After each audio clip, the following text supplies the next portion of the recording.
Assalamualaikum warahmatullahi wabarakatuh. Perkenalkan nama saya Desopia dengan NIM C1C021031. Di sini saya akan menjelaskan materi mengenai aspek keperlakuan pada akuntansi pertanggungjawaban.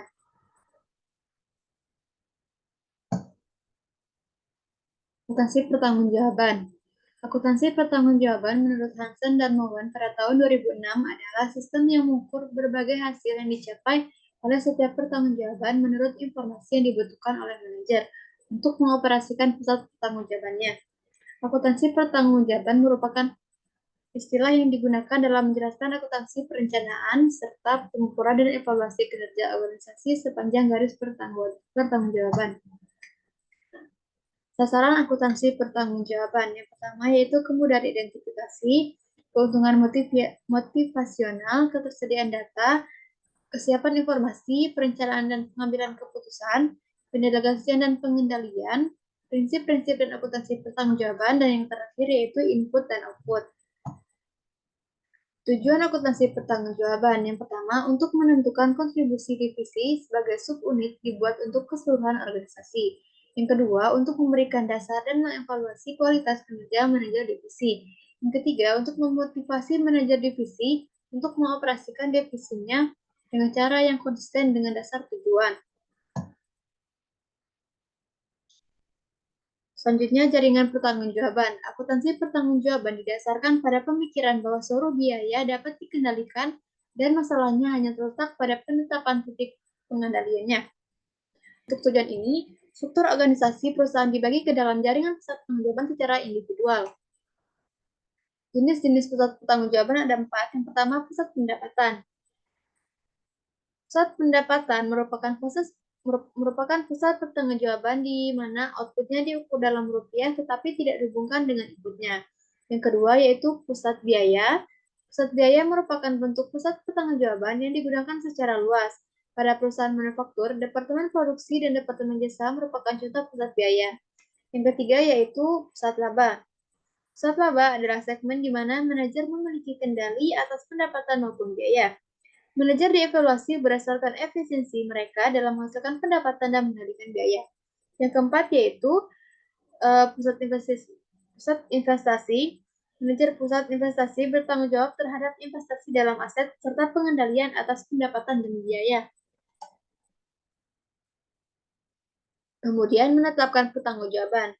Setelah memilih jenis struktur organisasi, tugas penting berikutnya dalam membangun sistem pertanggungjawaban yang efektif secara keperlakuan adalah menggambarkan pertanggungjawaban. Pengaruh perilaku yang menguntungkan dari pembebanan tanggung jawab atas fungsi tertentu kepada individu didukung dengan riset empiris. Seseorang yang diberikan tanggung jawab atas aktivitas atau fungsi yang mungkin pada kenyataannya membagi tanggung jawab tersebut dengan atasannya. Selanjutnya, perencanaan akumulasi data dan pelaporan berdasarkan pusat pertanggungjawaban. Yang pertama yaitu anggaran pertanggungjawaban. Karakteristik anggaran pertanggungjawaban adalah bahwa manajer pusat pertanggungjawaban dibebani target kinerja hanya untuk pos-pos pendapatan dan biaya yang dapat dikendalikan. Biaya yang dapat dikendalikan tidak sama dengan biaya langsung.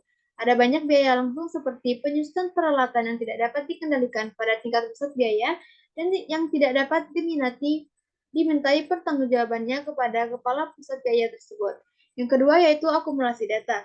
Untuk memfasilitasi perbandingan periodik dengan berbagai perencanaan anggaran, akumulasi pos laba, dan biaya aktual harus mengikuti pola jaringan pertanggungjawaban.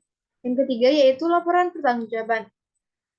Produk akhir dari hasil sistem akuntansi pertanggungjawaban adalah laporan pertanggungjawaban atau laporan kinerja secara periodik.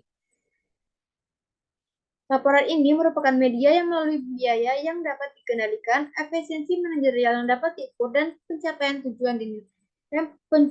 tujuan.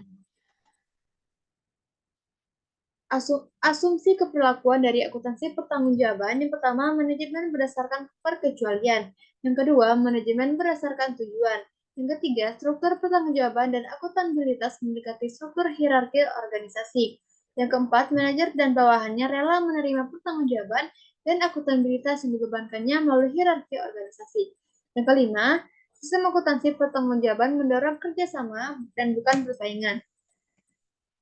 Materi terakhir yaitu masalah-masalah dalam akuntansi pertanggungjawaban. Masalah pertama yaitu klasifikasi biaya.